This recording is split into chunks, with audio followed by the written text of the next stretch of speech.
Hello viewers and welcome to another commentated match of Warhammer 40,000 Conquest. My name is Mitch and I am the Hive Tyrant. Today I'm honored to present you with the Week 4 featured match of Sam Mann's Black Crusade Online Conquest LCG Competitive League. In today's video, on the very bottom of the screen, we have Dr. Tote, or Joel Henigson, playing as our second to be released Chaos faction Warlord Ku'gath Plaguefather.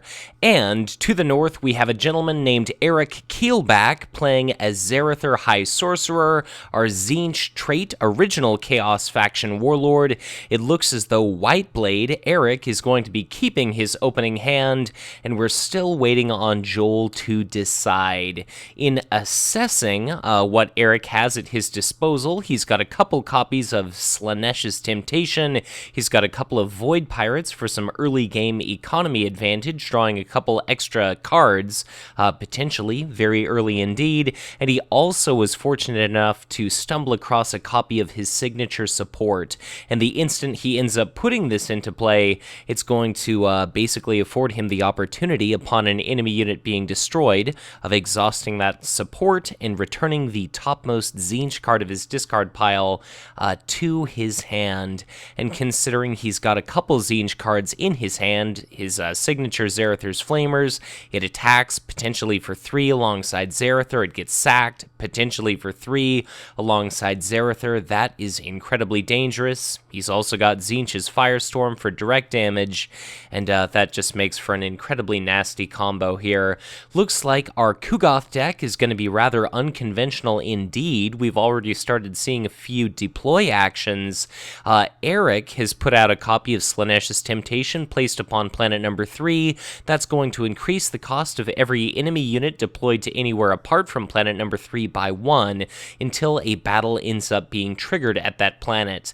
So that's going to be a desirable destination for sure for Ku'gath to send himself to, and he's already put a copy of the 2-cost Snakebite Thug out to that planet.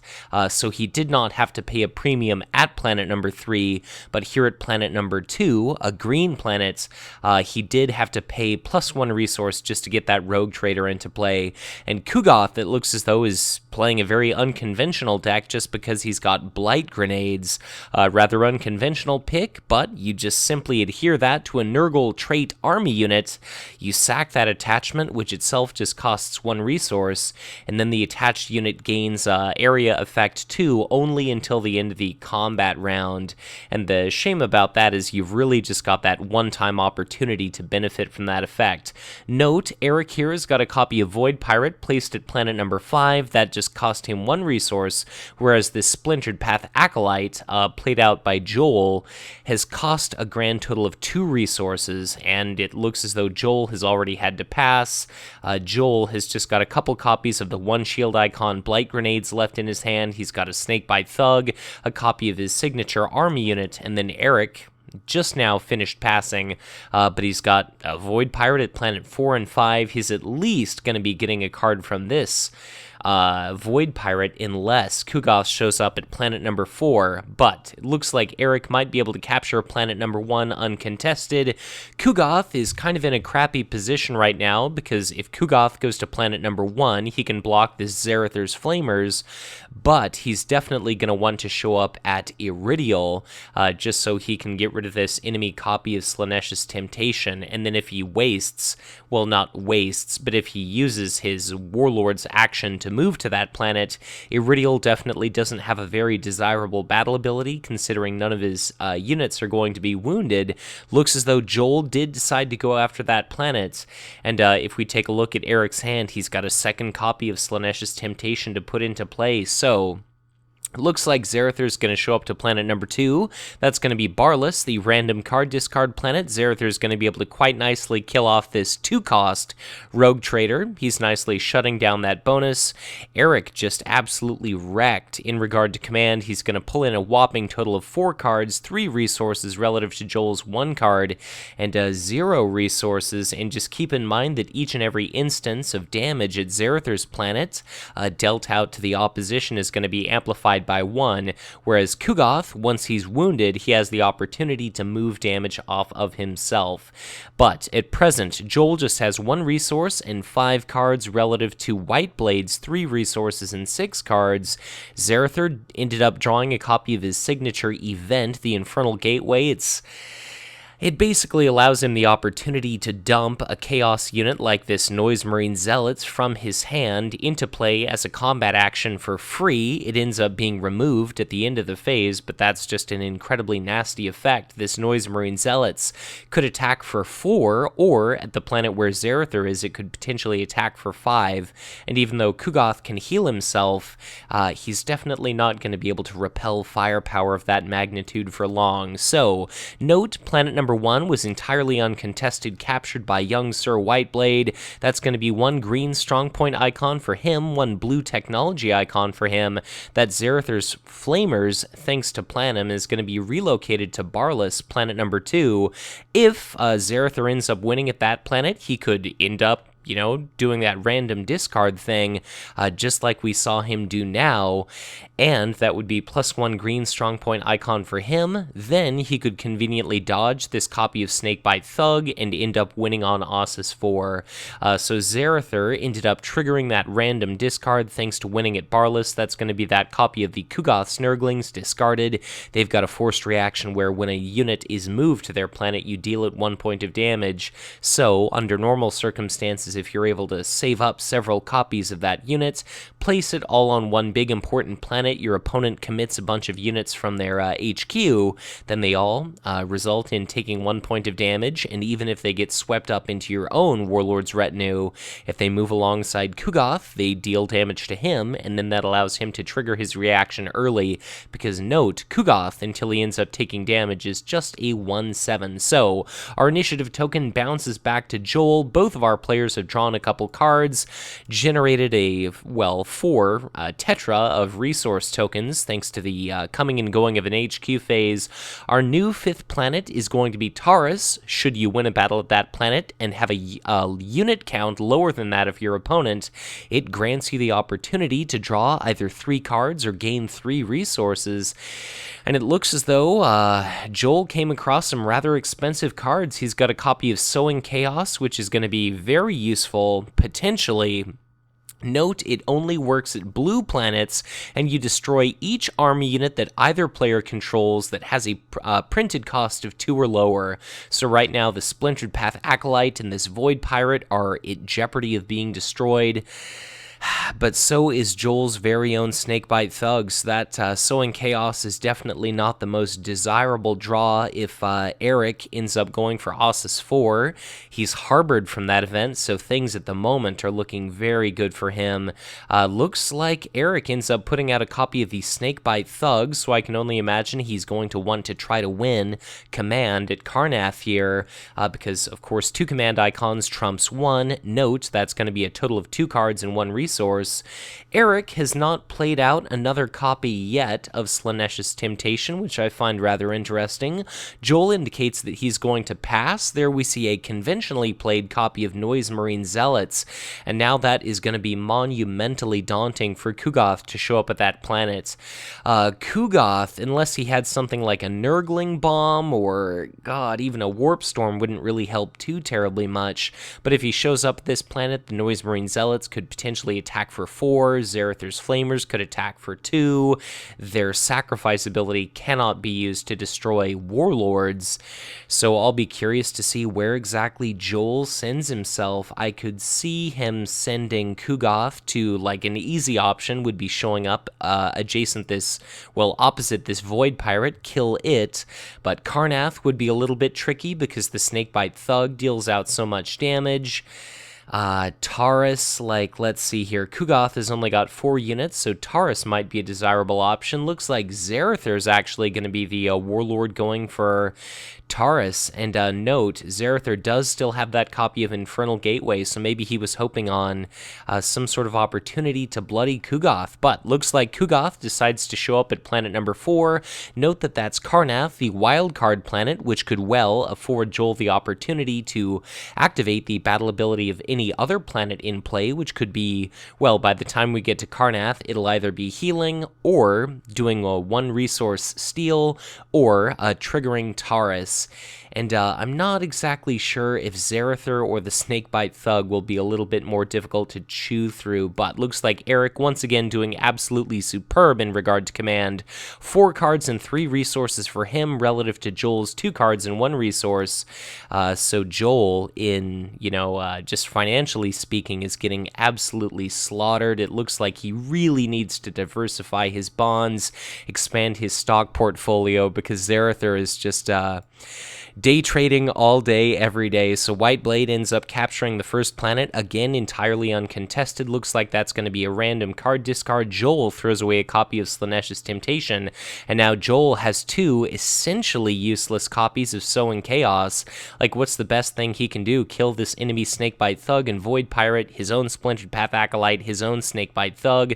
So that about sucks. Gleeful Plague Beast shows up. It potentially deals damage to each and every unit at its planets, and in regard to units eligible for this copy of Blight Grenades, we're not really seeing anything. We've got a copy of Rograk's Bloodhand sitting here at the first planet. He's a 2/5 with command icon Brutal and Bloodthirst, which doubles his attack, but that really isn't looking like it's going to be triggered anytime soon. But battle is ongoing at planet number 4. Splintered Path Acolyte takes a swing at the Snakebite Thug. The Snakebite Thug responds. The Acolyte dealt it a point of damage. It deals itself a point of damage. Note that the Acolyte is killed. The Snakebite Thug doesn't want to end up wounding Ku'gath, just because it would end up being killed. So it looks like Ku'gath is going to be exhausted, but he's yet to indicate what he's exactly targeting with that effect. Looks like it's going to be that copy of the Void Pirate, pretty interestingly. Taking a moment to assess the discard pile of Eric, it doesn't look like he's got any Tzeentch cards, so looks like that Snakebite Thug is going to haul ass away from the planets, and that's going to be 1, 2, 3, 4 units in total, 5 units, I apologize, controlled by Eric, relative to just the 3 for Ku'gath. So, looks like Joel is actually going to be able to trigger Taurus thanks to Karrnath, and Eric, since his unit count is too high, he's not going to be able to do the same. So, looks like Joel pulls in resources, and I can only imagine he's going to want to save up for effects like Snakebite Thug, Gleeful Plague Beast, and that Plague Beast would probably best serve him being played out to Ossus 4. It would match the command icon of that Void Pirate, but then it would have that forced reaction to deal out a whole bunch of damage. Zarathur could try to set himself up very nicely at Ossus 4 here, and it's going to be up to Joel to try to see what, if anything, he can do to try to block off Zarathur from winning the game. Very nicely played, Eric. He puts a copy of Slaanesh's Temptation down at our current planet number 5, the very last planet we're going to be seeing in this game. Having seen our potentially last HQ phase, this is going to be Yavvarn. It affords you the opportunity of forcing both players to take an army unit from their hand, put it into play directly into their HQ, and having gone into this round, both of our players have come across an additional 4 resources and 2 cards. White Blade is sitting at 7 resources, 11 cards in total, relative to 9 resources and 8 cards for Joel. I can only imagine that Zarathur is going to be sending himself to Ossus 4 to set all of these army units up nicely to be unexhausted during the following turn. And note, Zarathur's got this Tzeentch's Firestorm that he can use as an action during the command phase to try to kill off an enemy copy of a Gleeful Plague Beast. He's got his own Gleeful Plague Beast if the amount of enemy units at that planet becomes problematic. He's got a copy of Rotten Plague Bears that he could play out again during command if Zarathur is there to deal out 2 points of damage to the enemy. He's got Ammo Depot, which really looks like garbage given how many cards he's got in hand, and just a lot of different nasty effects like that Infernal Gateway. But looks like Eric throws out a copy of that Promise of Glory. That's going to be 2 cultist tokens generated for him, and that's going to allow him to potentially decrease the cost of any subsequently played demon by 2 if he sacrifices both of those cultists, or he could have them show up at the planet, and alongside Zarathur they're going to be able to deal out 2 points of damage. So very interestingly, we've got this copy of Snakebite Thug now being promoted. I can only imagine that Joel's not just doing that because he's going to want to try to win command, but also because he just wants to buy himself a little bit of a deploy stall and just see what exactly our Zarathur player is going to end up doing. I can only imagine that we'll probably see this Gleeful Plague Beast now, and these copies of Sowing Chaos are just not doing anything whatsoever for our Ku'gath player, which is just definitely a damn shame for him. And Eric is still just sitting on an absolute glut of resources. He throws a copy of Splintered Path Acolyte to planet number 3. He's almost assuredly going to be able to snag himself a card and a resource unless Ku'gath shows up at that planet. But if Ku'gath doesn't, if Zarathur shows up to planet number 2, Zarathur will retain the initiative. Zarathur can attack. If Zarathur doesn't manage to kill off the Snakebite Thug, then we could see the Tzeentch's Firestorm, any number of other effects. I would definitely not be surprised to see this copy of Rotten Plague Bears hit the table, and there we go. That's actually going to be played out to Taurus, so just very interesting, I suppose. That's both of those cultist tokens gone, and I can only imagine that Eric decided to get rid of those cultists just so he could make sure to throw out, well, I guess he wanted the Plague Bears out. I suppose what I'm meaning to say is he wants to hold on to as many resources as possible, potentially for this copy of Tzeentch's Firestorm. Or, I guess I spoke a little too soon, he was just wanting to use as many resources as possible so he could throw this Gleeful Plague Beast out onto that planet. So, now I suppose I'm ever so slightly confused by what Eric is thinking about doing. This copy of Gleeful Plague Beast residing at planet number 2 means it's probably no longer going to be ideal for Zarathur to show up at this planet, just because all of his units are going to be taking damage, and then the following round they'd potentially be taking still additional damage from the Gleeful Plague Beast, unless the Gleeful Plague Beasts end up being retreated. So I guess let's see where our warlords end up being sent. I am predicting that Zarathur will arrive to planet number 2, or perhaps Zarathur is going to play it extremely cautiously and go for a very long game and show up at Taurus to try to block off Ku'gath. Maybe Eric just doesn't want to take any risks whatsoever, but it seems to me like it would be a relatively safe move to just send Zarathur to planet number 2. But I guess given the existence of Warp Storm and other effects like that, maybe Eric is thinking that's an unnecessary risk. So, you know, maybe a little bit of a lesson for me in regard to how this ultimately pans out is maybe just going for a further down the line victory condition might be favorable if you can continue to choke out your opponent in regard to their economy. Like this copy of Slaaneish's Temptation, I don't exactly think Ku'gath is going to be clearing that out anytime soon. So I suppose the longer you can keep penalizing your opponent, if you can keep dodging Sowing Chaos, if you can keep creating a gigantic economic disparity, then the more things working in your favor, the better. But unbeknownst to Eric, if we could potentially see these blight grenades used on a Nurgle trait unit, that could definitely be a big bit of a problem for Zarathur. But then, again, contrarily, we've got these copies of Tzeentch's Firestorm, which will provide a very convenient means of removing any specific problematic unit, even without the alliance of Dark Eldar. So this is pretty interesting. Looks like I was partially right. Ku'gath decides to go to planet number 4. He's going to try to trigger Taurus, but all the same, looks like Zarathur is going to go for his earliest possible, well, I guess not earliest possible, that would be Iridial, but his earliest semi-conservative, sensical victory condition.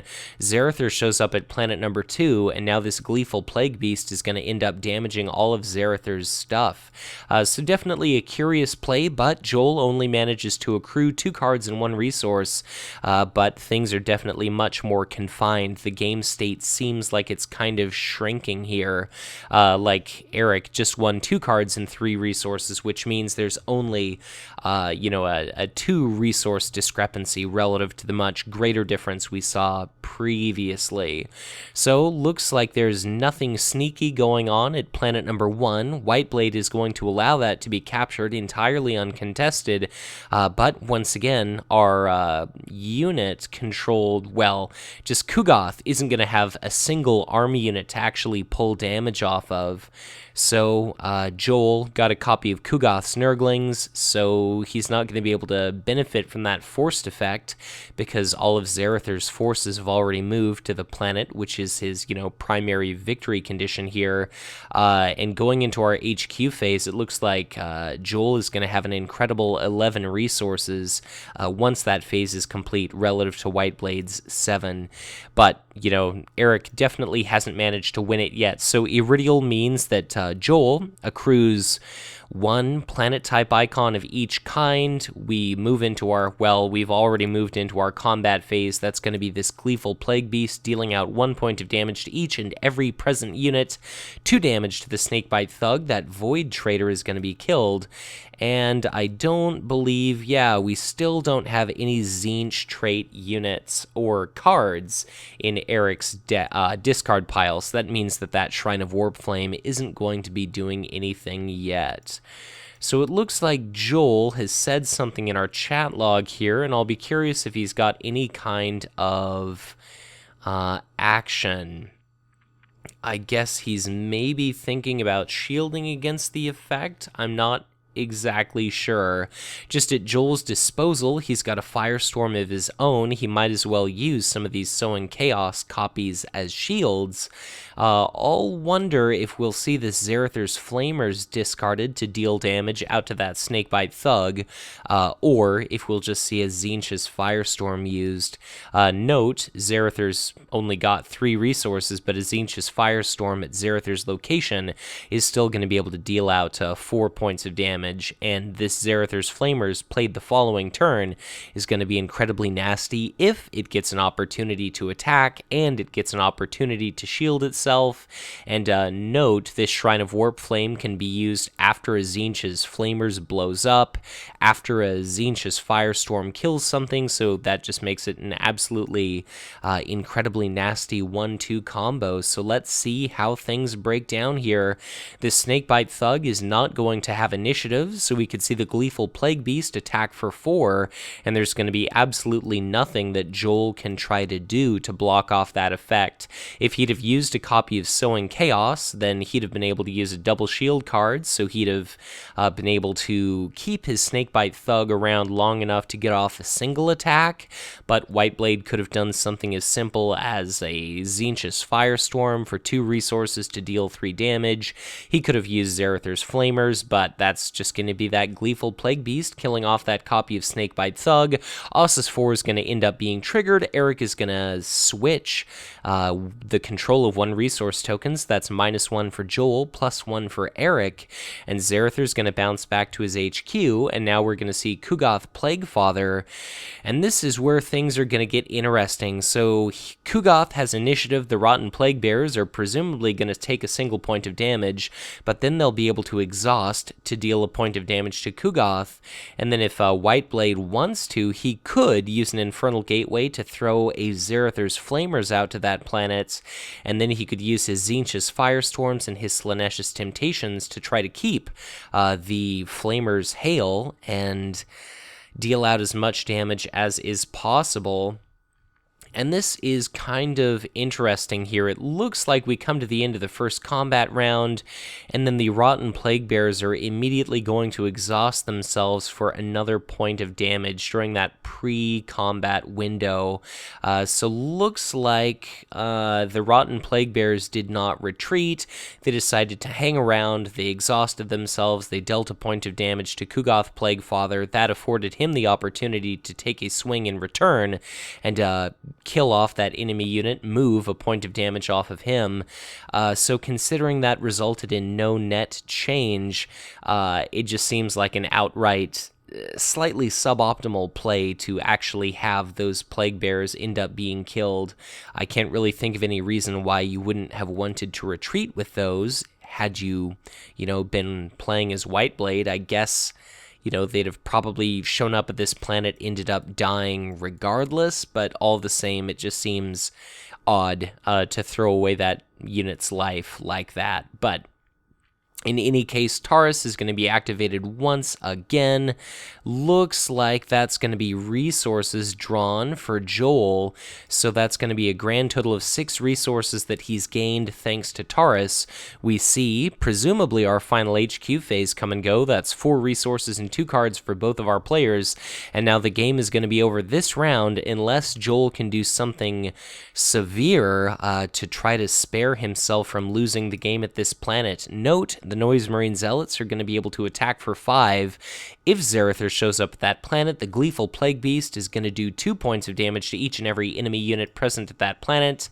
Zarathur could put out a second copy of Gleeful Plague Beast, and then, if that's the case, that's going to be 4 points of damage dealt out to each and every enemy unit. We've got another copy of Zarathur's Flamers for Whiteblade. We've got a couple copies of Tzeentch's Firestorm, which are either fantastic 2-shield icon cards, or they deal out direct damage and pick apart this Snakebite Thug, Rograk's Bloodhand, because they can target uniques. We see a play of Slaaneash's Temptation put out to planet number 5, which is pretty interesting. Looks like both of our players have got a copy of that unique attachment in play, but of course the unique is per player. It's not as if only one player can have one of those, but just the perfect response. Zarathur throws out a copy of Void Pirate to planet number 5. He's going to be able to pick up a presumable +1 card bonus. Looks like Joel is going to throw out a copy of Ku'gath's Nurglings. I can only imagine that that's going to be set up at planet number 1, and we might see a copy or 2 of Blight Grenades affixed to that unit. Apart from this, really the only other Nurgle unit that exists that is Blight Grenades eligible is either the Virulent Plague Squad or the Death Guard Infantry, both of which are rather unappealing picks. Looks like we see a copy of Promotion thrown out on that copy of Void Pirate, I would imagine only to serve as a bit of a deploy stall. And what exactly are we going to see from Joel? Are we going to see some big expensive unit? He came across a copy of Fetid Haze, which is potentially going to be able to cleanse all the damage off of Ku'gath, distribute that as indirect damage dealt out to the opposition. We see a copy of Rotten Plague Bearers. And what is going to be next for Whiteblade? We could see an enemy copy of Gleeful Plague Beast. We could see these Blight Grenades. And then, all right, looks like we see another copy of Gleeful Plague Beast. That means that Tzeentch's Firestorm is only going to be able to go off at the moment for not a tremendous amount of damage. Note that Whiteblade is presumably going to pick up a couple of resources from these 2 planets here. He's going to pick up a couple of resources from planet number 1, so that means it could throw him at a 5 resource total, so he could hit something with Tzeentch's Firestorm for 6. Looks like we see that copy of Sowing Chaos, which is a very interesting play. That's going to kill off this copy of Splintered Path Acolyte, and that Void Pirates, that's going to basically block 2 cards and 2 resources for Eric, so it wasn't exactly an incredible value play, but it definitely was not bad played by Joel by any means. So both of our players have indicated that they are going to pass, and now I can only imagine that both Zarathur and Joel are going to be arriving at the same planet. Note that Ku'gath does have 1 point of damage, so he's going to be able to use his reaction right away. Any unit moving to this planet is going to take a point of damage thanks to Ku'gath's Nurglings, and each and every unit of Joel's is going to end up taking 4 points of damage due to both of these present Gleeful Plague Beasts at the onset of combat. So Eric calls out things are about to go semi-nuclear, as if a Canadian would know anything about nuclear bombs. Little bit of a joke there. Strongly considering moving to Canada someday. So both of our players move to the first planet. Our commentator considered moving to Canada, and let's see how things are going to unwind. This is just going to be a command struggle 1 at planet number 1. That's going to be a couple of resources earned by Zarathur, and it looks as though our players are jumping ahead and dealing out damage. So I'm just going to go ahead and call out don't forget command, and I'll add a little bit of a smiley face so it doesn't feel like I'm reprimanding our players or acting as their parent. And let's see. Okay, so they were resolving the damage dealt by Ku'gath's Nurglings. So note, the Snakebite Thug is going to be taking a point of damage thanks to the forced reaction of the Nurglings. Same thing with Rograk's Bloodhand, whom at the very least definitely won't have any problem whatsoever triggering his Bloodthirst, but whether or not he'll actually survive to be able to attack with an augmented, brutal, doubled swing kind of remains to be seen. So Eric, like a gentleman, calls out for command actions. Rotten Plaguebearer is potentially going to be able to deal a point of damage, and I feel like this was a bit of a mistake. Joel calls out that he does not have any command actions. Let's see what exactly. All right, there we go. That's going to be Zarathur's Flamers, dealing 3 points of possible damage to Rograk's Bloodhand, so that way Eric is not going to have to bother with shielding those through the damage of the Gleeful Plague Beast. So, looks like Eric calls out, 3 points of damage. Joel, unfortunately, says no, Plague Beasts first. But the problem there is Zarathur's Flamers is an action during the command phase. So, that's going to be resolved prior to the Plague Beasts. That is an entirely legal play, and therefore Rograk's Bloodhand is almost assuredly not going to be able to survive to make it to the combat round. So if we don't see a shield used by Joel now, Bloodhand is going to be killed. Like, let's say we see Blight grenades used as shields. Rograk's would be at he'd be at 1 hit point remaining. Then we'd have to see a 2 shield icon card used to block off 1 Gleeful Plague Beast, and then he would die from the other one, but looks like we need not bother. Rograk's Bloodhand is going to be outright killed. Now it looks like Joel is indeed going to take a command action after his opponent used one. That action window reopens for him.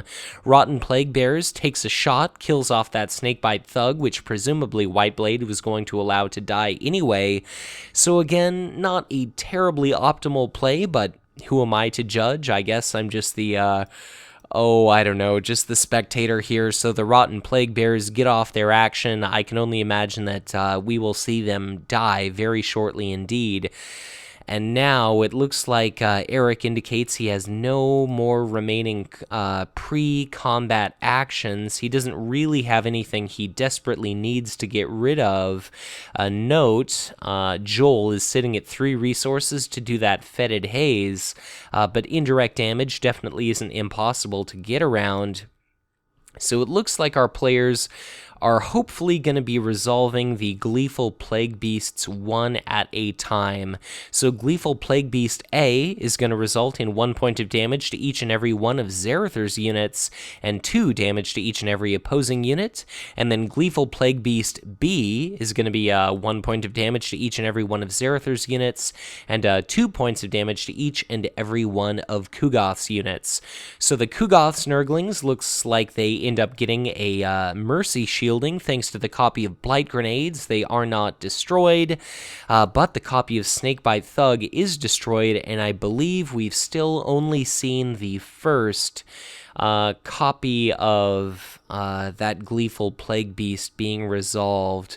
So we see a copy of Blight Grenades thrown out to shield Ku'gath. We see a copy of Sowing Chaos discarded to preserve this copy of Ku'gath's Nurglings, but I believe that was only 2 1-value shield cards.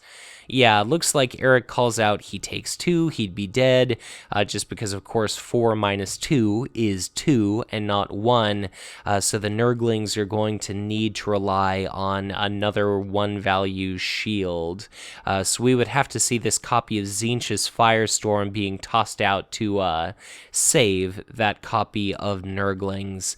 So it looks like Eric is calling out in the chat log. I will say can confirm. Eric is correct. And let's see if we see that Tzeentch's Firestorm discarded or not.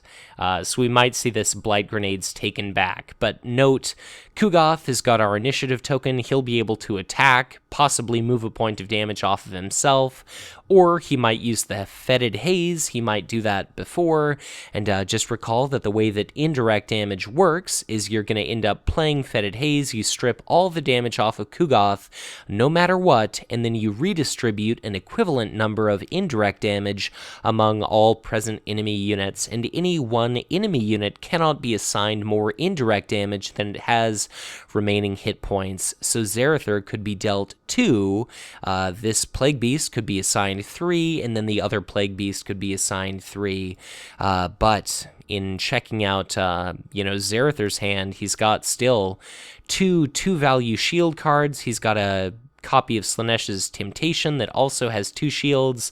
Looks like Joel ends up throwing away his copy of Ku'gath's Nurglings. He does not reclaim that copy of Blight Grenades, so at this point it's looking very grim indeed for Ku'gath.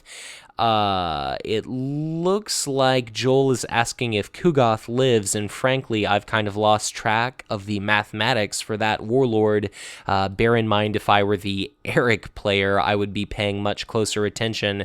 We see that copy of Fetid Haze used as an action prior to Ku'gath launching an attack, and I kind of wonder if it would be better to have Ku'gath attack and then use that copy of Fetid Haze, just because you'd potentially be dealing out a point of damage, then you'd be moving a point of damage which cannot be shielded, but there we go, that's going to be 6 points of damage reassigned as indirect damage. That's 2 copies of a Fetid. Well, okay, I guess our players kind of made a mistake, and I made a mistake as well.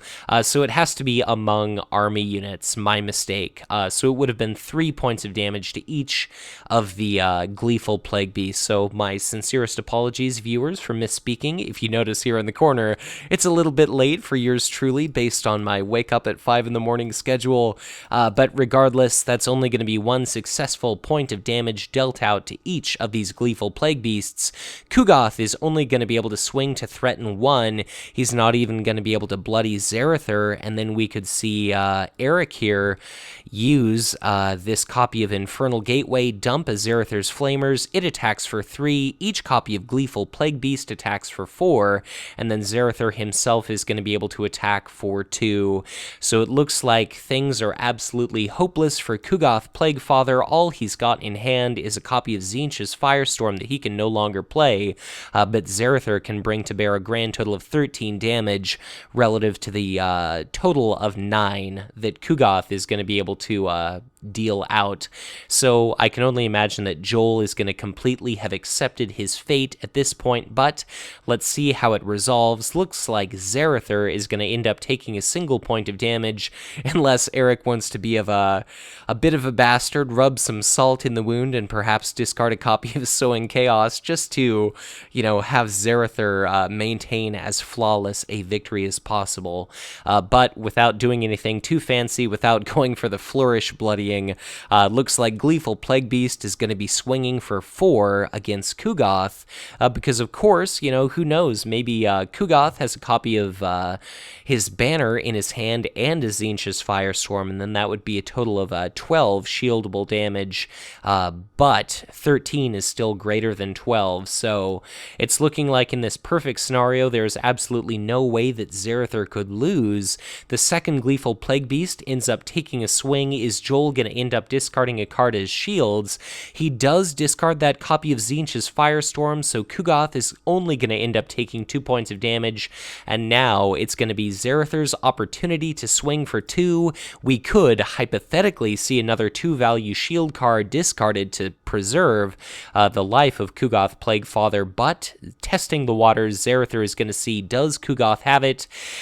And the answer is no, Ku'gath does not, so that is going to be the GG. Good game. Congratulations to young Sir Eric Keilback for managing to pilot Zarathur High Sorcerer to a very, well, I guess I could say narrow victory, but in all honesty, it was not. Zarathur is all about calculated risks, very much, not overextending yourself, dealing yourself a hell of a lot of damage, but definitely, as is the case when you've got 2 Gleeful Plague Beasts ghosts, sitting at the same planet as Zarathur, dealing out a hell of a lot more damage to the enemy than you end up taking yourself. But very well played by both of our players, so thank you to Joel, and thank you to Eric as well for affording me the opportunity to record this match. So, as always, I hope you enjoyed this video. If you've not decided to participate in the current ongoing season of Sandman's Black Crusade, I definitely recommend you look into